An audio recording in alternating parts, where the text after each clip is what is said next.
Hello students, now we have to start the chapter that is federalism.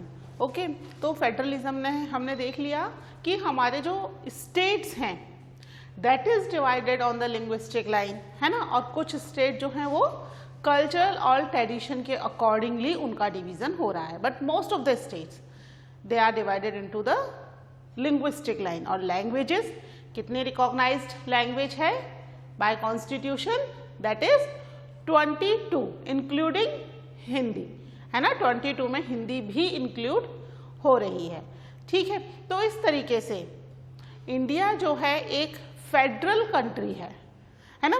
Federal country मतलब centre और state में आपस में power का डिवीजन है, यानी कि सेंटर और स्टेट के रिलेशंस कैसे होंगे. ठीक है, तो आज हम यही डिस्कस करेंगे. ठीक है, सेंटर स्टेट रिलेशंस. ठीक है, अब आप पूछोगे भाई कि madam central state relation discuss करने की कहाँ जरूरत है, ये तो ऑलरेडी कॉन्स्टिट्यूशन में दे रखा है, accordingly they have to act, है ना. बिल्कुल सही, ये कॉन्स्टिट्यूशन में दिया तो हुआ है, बट 1947 में first time India become independent. उससे पहले तक डेमोक्रेसी क्या होती है, पावर शेयरिंग क्या होती है, हमें नहीं पता था. क्योंकि हम किस में थे, पहले हम मोनार्चियल रूल में थे, फिर उसके बाद हम कॉलोनियल रूल में आ गए. डेमोक्रेसी क्या है ये हमें पता ही नहीं चला, ना ही इसके लिए हमने कोई रिवोल्ट किया, है ना. तो जब इंडिया इंडिपेंडेंट हुआ तो सेंटर और स्टेट के जो रिलेशंस थे वो थोड़े से बिल्कुल डिफरेंट थे. आज के कंपैरिजन में वो तब बिल्कुल अलग थे, क्योंकि सबको ये ही पता है कि जो पावर है वो पावर सेंट्रल गवर्नमेंट के हाथ में होती है ना, और स्टेट गवर्नमेंट उनके अंडर में होते हैं. जबकि हमने तो कौन सा सिस्टम अडॉप्ट किया था, दैट वाज फेडरल सिस्टम, जिसमें कोई किसी के अंडर में नहीं है ना. तो उस समय तक स्टेट गवर्नमेंट जो थी वो एज सच अपनी पावर्स को पूरे तरीके से नहीं जानती थी. ठीक है, क्योंकि इंडिया इंडिपेंडेंट हुआ तो कॉन्स्टिट्यूशन फ्रेमर्स ने जो लॉज बनाए उनको प्रॉपरली, हमारे जो कॉन्स्टिट्यूशन फ्रेमर्स थे उन्होंने कॉन्स्टिट्यूशन बनाने के लिए बहुत मेहनत की थी, है ना. आपने लास्ट ईयर पढ़ा था कि हमारे कॉन्स्टिट्यूशन फ्रेमर्स ने कॉन्स्टिट्यूशन फ्रेम करने के लिए अलग अलग कंट्री के कॉन्स्टिट्यूशन के ऊपर पहले वर्क किया, उन्हें पढ़ा, और उसके बाद जो चीज़ इंडिया के लिए सबसे सही और सुटेबल लगी वो चीज़ उस कंट्री से अडॉप्ट कर ली, है ना. ऐसा सच नहीं कि भाई फ्रांस का पूरा कॉन्स्टिट्यूशन हमने कॉपी कर लिया या किसी भी कंट्री का हमने पूरा कॉन्स्टिट्यूशन कॉपी कर लिया, ऐसा नहीं किया. क्या किया, अकॉर्डिंग टू इंडिया, इंडिया की डाइवर्सिटी मेंटेन रहे, यूनिटी रहे इंडिया में, और पावर जो है वो प्रॉपर तरीके से डिस्ट्रीब्यूट हो जाए. क्योंकि बच्चों इंडिया एक इतनी बड़ी कंट्री है कि जिसमें यूरोप की कई सारी छोटी छोटी कंट्री मर्ज हो जाए. पता है ना आपको, जितनी बड़ी पॉपुलेशन केवल यूपी की है उतनी ही पॉपुलेशन रशिया की है. यानी रशिया पूरा का पूरा यूपी में पॉपुलेशन वाइज, है ना, एरिया वाइज हम बात नहीं कर रहे हैं. एरिया वाइज रशिया बहुत बड़ा है, आपको पता ही है, लेकिन पॉपुलेशन वाइज, है ना. फिर हमने पढ़ा था पावर शेयरिंग में बेल्जियम की पॉपुलेशन हरियाणा की आधी ही है ना. ऐसे बहुत सारी कंट्री है. फ्रांस की पॉपुलेशन, राजस्थान की पॉपुलेशन और फ्रांस की पॉपुलेशन लगभग इक्विवेलेंट है. ऐसे बहुत सारे यूरोपियन कंट्रीज वो इंडिया में समा जाएं, इतनी इंडिया की पॉपुलेशन है. तो उसके अकॉर्डिंग हमें लॉज बनाने थे कि इंडिया की इस डाइवर्स और पॉपुलेटेड कंट्री को प्रॉपरली मैनेज किया जा सके. ठीक है, तो इसके लिए कई सारे डिफरेंट कॉन्स्टिट्यूशन पढ़े उन्होंने और फाइनली जो इंडिया के लिए सही था उसको इम्प्लीमेंट किया। तो यहाँ पर फेडरल सिस्टम लगा तो सही, ठीक है, फेडरल सिस्टम लगा तो सही, लेकिन फेडरल सिस्टम को अभी इंडिया की पॉपुलेशन सही तरीके से या इंडिया के रिप्रेजेंटेटिव्स सही तरीके से समझ नहीं पाए थे।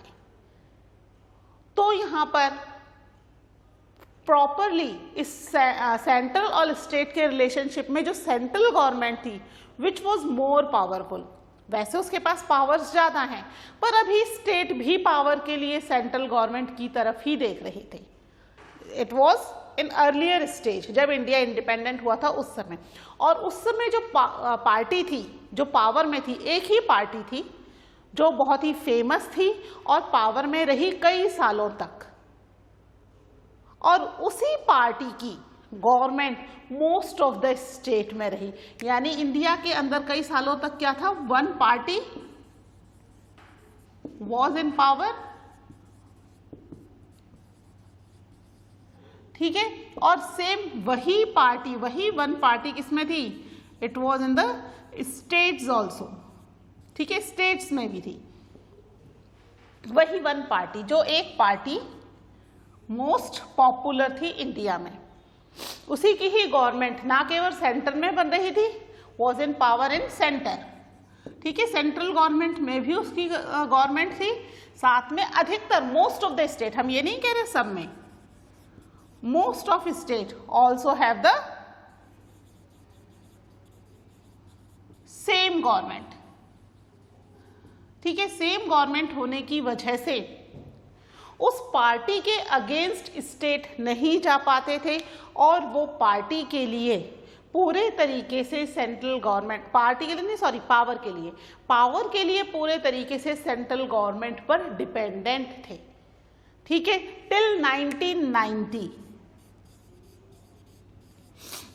1990 तक यही सिस्टम चलता रहा, ठीक है। अपनी बुक में बच्चों पेज नंबर 21 में एक उसी पेज पर दो कार्टून दिए हुए हैं, ठीक है, ऊपर वाला जो कार्टून है वो बिफोर 1990 का है, 1990 से पहले का, जिसमें क्या हो रहा है, जो एक बड़ी पार्टी थी इंडिया के अंदर, उस पार्टी के प्राइम मिनिस्टर पावर का डिस्ट्रीब्यूशन कर रहे हैं और स्टेट जो हैं वो लाइन लगाकर खड़े हुए हैं टू गेट द पावर, है ना।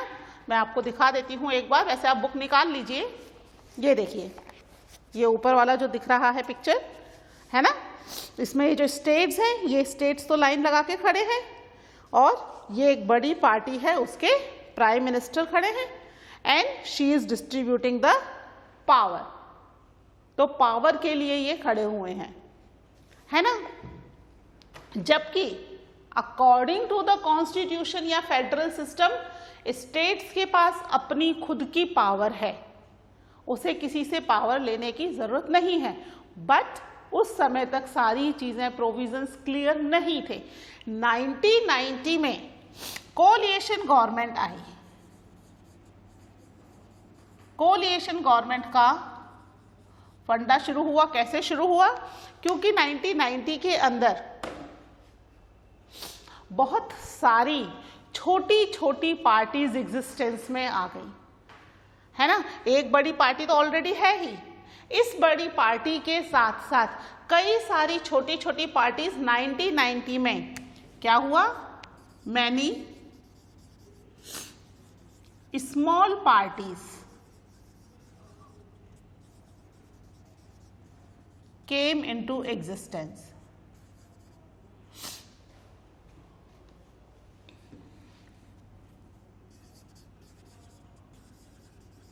ठीक है।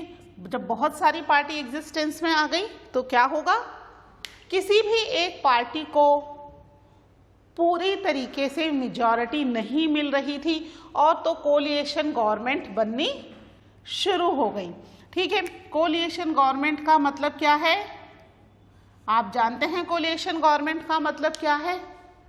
कोलिएशन गवर्नमेंट को हिंदी में कहते हैं मिली जुली सरकार, है ना। गवर्नमेंट मतलब सरकार, कोलिएशन मतलब मिली जुली।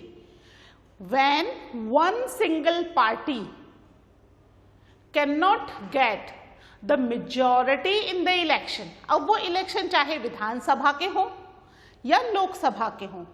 Do you know the difference between Vidhan Sabha and Lok Sabha? State government, Vidhan Sabha मतलब स्टेट गवर्नमेंट के लिए इलेक्शन हो, चाहे लोकसभा मतलब सेंट्रल गवर्नमेंट के लिए इलेक्शन हो, किसी के लिए भी इलेक्शन हो, लेकिन जब when no single party get the majority seats in the election। ठीक है, कोई भी single party proper majority seats नहीं ले पा रही है इलेक्शन में, तो क्या बन गई? कोलिएशन गवर्नमेंट बन गई। कोलिएशन गवर्नमेंट इस समय एग्जिस्टेंस में आई 1990 के बाद, कई सारी छोटी छोटी पार्टीज आने की वजह से। ठीक है, उसी सेम पेज पर आप देखिए नीचे अटल बिहारी वाजपेयी जी का फोटो दे रखा है ना। वो एक बड़ी सी चेयर पर बैठे हैं और उस चेयर पर अलग अलग पार्टीज के सिंबल्स बने हुए हैं। देखो, है ना, ये व्हील वाली चेयर है, इसमें व्हील्स है ये, है ना, इस पे साइकिल है, लीफ है, अलग अलग पॉलिटिकल पार्टी के सिंबल्स बने हुए हैं और इनके हाथ में खुद इनकी पार्टी का सिंबल है जिसको ये बिलोंग करते हैं। साथ में आगे की तरफ ये क्या है? एक चिमनी जल रही है, फायर जल रही है, पसीने आ रहे हैं अटल बिहारी वाजपेयी जी को। फर्स्ट टाइम इंडिया में इन्होंने कोलिएशन गवर्नमेंट बनाई थी, है ना। वो कोलिएशन गवर्नमेंट बनी 1996 में, ठीक है, सेंट्रल गवर्नमेंट के अंदर, जो कि केवल 13 डेज चली। ठीक है, 1996 में सेंट्रल गवर्नमेंट, इसमें क्या बनी? Coalition government. कोलिएशन गवर्नमेंट बनी, बन तो गई। अब आपको गवर्नमेंट बनाने के लिए किस चीज की जरूरत है? यू नीड द मेजॉरिटी, है ना। मेजॉरिटी का मतलब क्या है कि अब एक पार्टी को तो रिप्रेजेंटेशन पूरा नहीं मिला, मेजॉरिटी सीट्स नहीं मिली जितनी चाहिए थी, तो इन्होंने क्या किया? कई सारी दूसरी छोटी छोटी पार्टीज को अपने साथ मिला लिया और मेजॉरिटी प्रूव कर दी। ठीक है, तभी तो इनकी चेयर पर इतनी सारी पार्टी के सिंबल्स बने हुए हैं, है ना। तो वो पार्टीज इनके साथ मिल तो गई, लेकिन टर्म्स एंड कंडीशंस की वजह से बीच बीच में अगर कोई भी एक पार्टी छोड़ जाए तो क्या होगा? मेजॉरिटी खत्म हो जाएगी। तो ये जो पहली गवर्नमेंट बनी 1996 में कितने दिन चली? केवल 13 डेज चली। अटल बिहारी वाजपेयी जी की पहली सरकार बनी। इस बड़ी पार्टी को छोड़कर दूसरी पार्टी की सरकार बनी, लेकिन चल नहीं पाई। ठीक है, इसके बाद वापस से 1998 में एक बार फिर से अटल बिहारी वाजपेयी जी की सरकार बनी और इस बार कितने दिन चली ये? इस बार चली 13 मंथ। ठीक है, 1998 और 1999 के बीच में 13 मंथ चली पहली government, 13 days. Both of them are coalition government. Coalition government में जैसे ही मेजॉरिटी हटी वैसे ही गवर्नमेंट क्या हो जाएगी? डिसॉल्व हो जाएगी, है ना। आपने देखा होगा अभी राजस्थान की गवर्नमेंट के लिए भी बहुत ज़्यादा न्यूज़पेपर में आ रहा था, जब उनके कुछ मेंबर्स वॉकआउट कर गए थे कि गवर्नमेंट जो है वो डिसॉल्व करनी पड़ेगी और बीच में मिड टर्म इलेक्शन करवाने पड़ेंगे। बट वो तो हमारे जो चीफ मिनिस्टर हैं उन्होंने प्रॉपर मेजॉरिटी प्रूव कर दी, जिसकी वजह से इलेक्शंस नहीं करवाने पड़े। ठीक है, तो मेजॉरिटी प्रूव करना जरूरी है। जितने टाइम तक आप, जितना आपका टेन्योर है, 5 ईयर्स का टेन्योर है ना। अगर आप गवर्नमेंट में आते हो तो 5 ईयर्स आप रूल करते हो, 5 ईयर्स के बाद इलेक्शन होंगे। कंटिन्यूस 5 ईयर्स तक आपको अपनी मेजॉरिटी प्रूव करके रखनी है। ऐसा नहीं है कि केवल गवर्नमेंट बनाते समय ही मेजॉरिटी रहेगी। ऐसा होता तो इनकी गवर्नमेंट 13 डेज में नहीं जाती, दूसरी गवर्नमेंट 13 मंथ में नहीं जाती, है ना। तो यहाँ पर ये कंटिन्यूस मेजॉरिटी को प्रूव नहीं कर पाए। 13 डेज में ही इनके साथ जो दूसरी पार्टीज मिली थी उन्होंने अपना सपोर्ट विड्रॉ कर लिया और इनकी गवर्नमेंट 13 डेज बाद डिसॉल्व हो गई। ऐसे ही दूसरी बार फिर टर्म्स कंडीशन सब सेट कर करा के गवर्नमेंट बनाई, लेकिन फिर दूसरी पार्टीज ने 13 मंथ के बाद ही अपना सपोर्ट विड्रॉ कर लिया और वापस गवर्नमेंट डिसॉल्व हो गई। ऐसा नहीं है कि उन्होंने पूरे टेन्योर तक रूल नहीं किया, इन्होंने रूल किया पूरे टेन्योर तक 1999 से 2004। ये वाला टाइम पीरियड जो था, इस समय अटल बिहारी वाजपेयी ने पूरे टेन्योर का रूल किया, मतलब इन्होंने 3 बार इंडिया के प्राइम मिनिस्टर बनने का सौभाग्य प्राप्त हुआ। लेकिन 2 बार तो क्या हुआ, बीच में ही मेजॉरिटी हट गई और मिड टर्म इलेक्शंस करवाने पड़े। ठीक है, तो यहाँ पर सेंट्रल और स्टेट के रिलेशनशिप 1990 के बाद चेंज होना शुरू हुए। अब जो नई दूसरी पार्टी आ रही थी, एक ही पार्टी का रूल चल रहा था अभी तक, है ना, तो उसके अकॉर्डिंगली रूल करना पड़ रहा था स्टेट्स को भी और सेंटर को भी। अब नई पार्टीज आ गई, नई पार्टीज आने की वजह से उन्होंने अब कॉन्स्टिट्यूशन के वो जो प्रोविजंस थे वो निकालने शुरू किए कि भाई हमारे पास ज़्यादा पावर्स हैं, सेंट्रल गवर्नमेंट में अलग पार्टी की गवर्नमेंट है और स्टेट में अलग पार्टी की गवर्नमेंट है। अभी प्रेजेंटली भी राजस्थान में अलग पार्टी की गवर्नमेंट है, आपको पता है ना, और सेंट्रल गवर्नमेंट जो है वो अलग पार्टी की है। दोनों अलग अलग पार्टीज की होने के बावजूद स्टेट गवर्नमेंट को कोई प्रॉब्लम नहीं है, because they know they have few powers और according to that they have to do the work. कुछ मेजर डिसीजन सेंट्रल गवर्नमेंट लेती है तो वो तो उसका राइट है, लेकिन सारे डिसीजन स्टेट के लिए मैक्सिमम स्टेट गवर्नमेंट लेगी, है ना। तो यहाँ पर अब इस वन पार्टी का जो रूल था वो धीरे धीरे कम होने लग गया और फेडरलिज्म के जो रियल मीनिंग थे वो यहाँ पर सामने आने शुरू हो गए और फेडरल सिस्टम एक तरीके से कंट्री में शुरू हुआ और स्टेट गवर्नमेंट प्रॉपरली अपने पावर्स को यूज करना उन्होंने शुरू किया। अगर सेंट्रल और स्टेट दोनों में सेम पार्टी की गवर्नमेंट है तो बहुत अच्छे रिलेशंस रहते हैं, है ना, आपस में एक दूसरे को कोऑपरेट करते हैं। लेकिन अगर सेंट्रल गवर्नमेंट की ऑपोजिशन पार्टी की गवर्नमेंट है स्टेट में, तो भी स्टेट गवर्नमेंट पावर के लिए सेंट्रल गवर्नमेंट को नहीं कुछ कहती। पहले ये जो पार्टी थी ये क्या करती थी कि स्टेट के अंदर जो दूसरी पार्टी की गवर्नमेंट बनी है, कई बार उनको कॉन्स्टिट्यूशन का फायदा उठाकर डिसमिस भी कर दिया है, इन्होंने डिसॉल्व भी कर दिया है और मिड टर्म इलेक्शंस करवा दिए हैं जिससे इनकी अपनी पार्टी की गवर्नमेंट वहां पर आ जाए। ठीक है, लेकिन ऐसा नहीं किया जा सकता। आपने देखा है अभी राजस्थान में तो इसका बहुत अच्छा एग्जाम्पल सेट किया है कि सेंट्रल गवर्नमेंट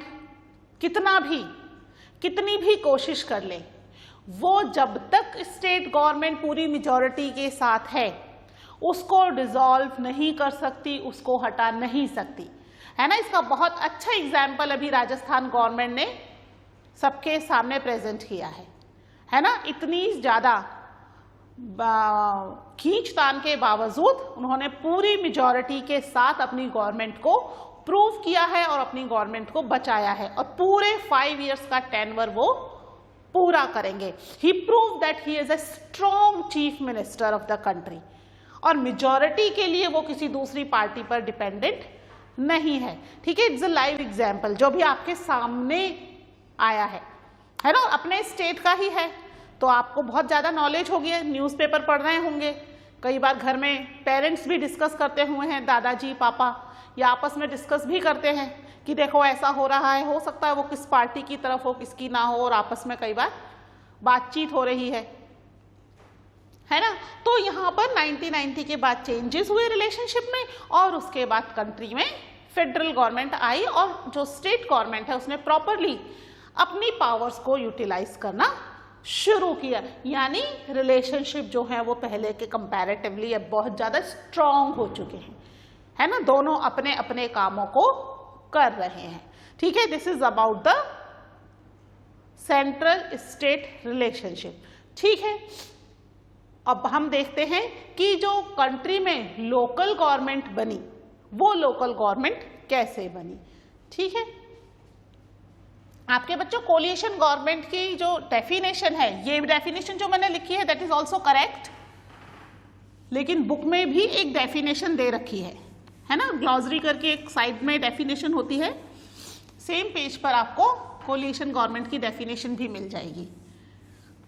ये डेफिनेशन जो हमने लिखी है दैट इज ऑल्सो करेक्ट, लेकिन दोनों में डिफरेंस है, दोनों अलग अलग हैं।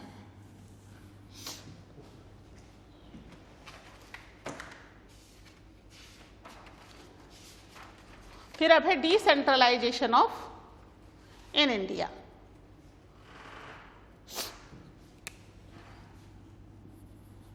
डिसेंट्रलाइजेशन इन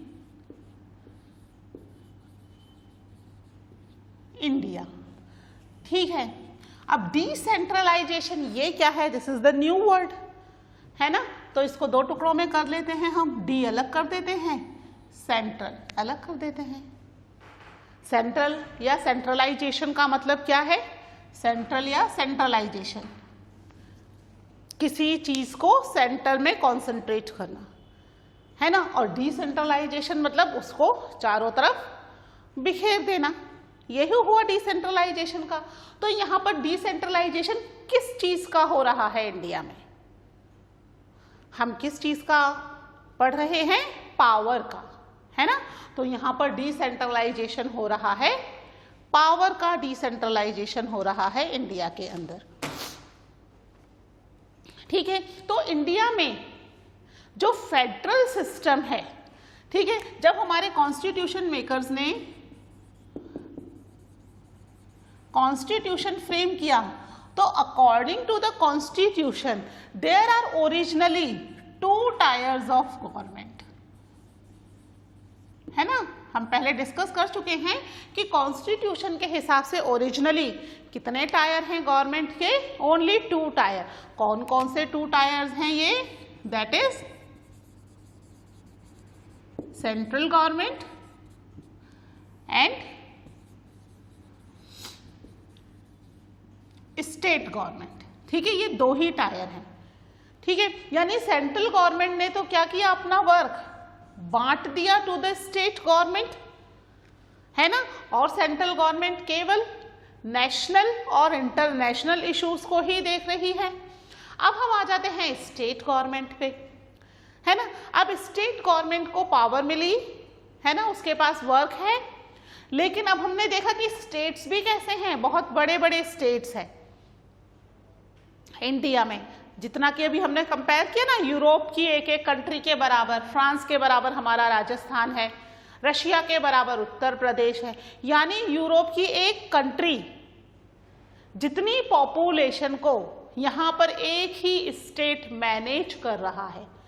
हमने बेल्जियम का एग्जाम्पल पढ़ा था कि बेल्जियम जो है वो कैसा है, इंडिया के एक छोटे से स्टेट, हरियाणा की पॉपुलेशन का भी आधा पॉपुलेशन वहां पर है, और वहां पर भी 3 टायर्स ऑफ गवर्नमेंट हमने पढ़े थे, है ना, सेंट्रल गवर्नमेंट थी। तो बेल्जियम में भी 3 टायर्स ऑफ गवर्नमेंट है, कौन कौन से, central government, state government and third community government. ठीक है, इतना छोटा बेल्जियम भी 3 गवर्नमेंट्स के साथ चल रहा है।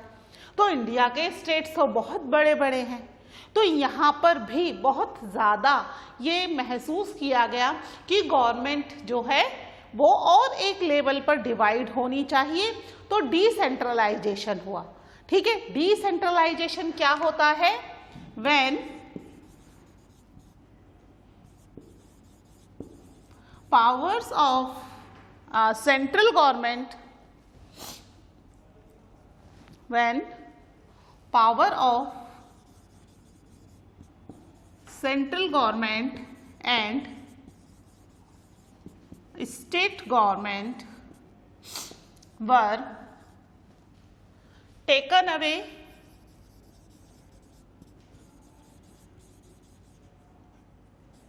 and given to the local government. ठीक है, दिस इज नोन एज, ये जो प्रोसेस था नोन एज डिसेंट्रलाइजेशन. ठीक है, ये जो प्रोसेस था वो क्या कहलाया, डिसेंट्रलाइजेशन. जब सेंट्रल गवर्नमेंट और स्टेट गवर्नमेंट से कुछ पावर, ठीक है, व्हेन सम पावर कर लो, कुछ powers, when some powers of central government and state government, ये उनसे ली गई और किसको दे दी गई, एक और टायर कर दिया गया, that is local government, local government को दे दी गई. ये चीजें कहलाई डिसेंट्रलाइजेशन, यानी पावर को और एक पार्ट में डिवाइड कर दिया गया, डिस्ट्रीब्यूट कर दिया गया. ठीक है, सबसे पहले ये जो लोकल गवर्नमेंट बनी 1965 में, राजस्थान ने इसको बनाया. ठीक है, सबसे पहले राजस्थान में, और राजस्थान के बाद फॉलोड बाय आंध्र प्रदेश. वैसे ये इंडिपेंडेंस से पहले ही 1882 में लॉर्ड रिपन ने इंडिया में इंट्रोड्यूस कर दिया था, है ना, village panchayat, municipality British rule में ही इंडिया में इंट्रोड्यूस हो चुकी थी. ठीक है, बट इंडिपेंडेंस के बाद इनको किस तरीके से काम करवाना है, ये चीजें बाद में सेंट्रल गवर्नमेंट और स्टेट गवर्नमेंट ने डिसाइड की. और क्योंकि राजस्थान बड़ा स्टेट है एरिया वाइज, तो यहां पर सबसे पहले लोकल गवर्नमेंट का कॉन्सेप्ट शुरू हुआ और फिर आंध्र प्रदेश में शुरू हुआ. ठीक है, तो अब लोकल गवर्नमेंट काम तो कर रही थी, लेकिन लोकल गवर्नमेंट का क्योंकि कोई भी देखने वाला नहीं था, तो कब इसके इलेक्शन होंगे, कब नहीं होंगे, क्या वर्क प्रोवाइडेड है, क्या पावर्स प्रोवाइडेड है, रेवेन्यू, पैसा कहाँ से इसके पास आएगा, ये सारी चीजें सब अनसर्टेन थी. इन सब अनसर्टेनिटी की वजह से लोकल गवर्नमेंट बनी तो सही, है ना, ये लोकल गवर्नमेंट बनी तो सही, बट ये वर्क प्रॉपरली नहीं कर पा रही थी. तो इसके वर्क को कि प्रॉपरली वर्क कर पाए, इसके लिए फिर से एक बार कॉन्स्टिट्यूशन में कुछ चेंजेस किए गए. That changes is known as amendment. मैंने आपको बताया ना, कॉन्स्टिट्यूशन में जो चेंजेस हैं वो क्या कहलाते हैं, अमेंडमेंट. तो कॉन्स्टिट्यूशन में कुछ अमेंडमेंट किए गए जिससे कि लोकल गवर्नमेंट को थोड़ी पावर दी जा सके और उनको स्ट्रेथन किया जा सके, जिससे कि वो अपने विलेज में या पंचायत में, ठीक है, जहाँ पर भी म्युनिसिपैलिटी, जहाँ पर भी ये वर्क कर रहे हैं, वहाँ प्रॉपरली वर्क कर सकें. ठीक है, तो इसकी पावर्स के बारे में हम पढ़ेंगे, इसके जो चेंजेस होकर के पावर्स मिली, इसके बारे में हम पढ़ेंगे इन द नेक्स्ट लेक्चर. ठीक है, till then take care, bye.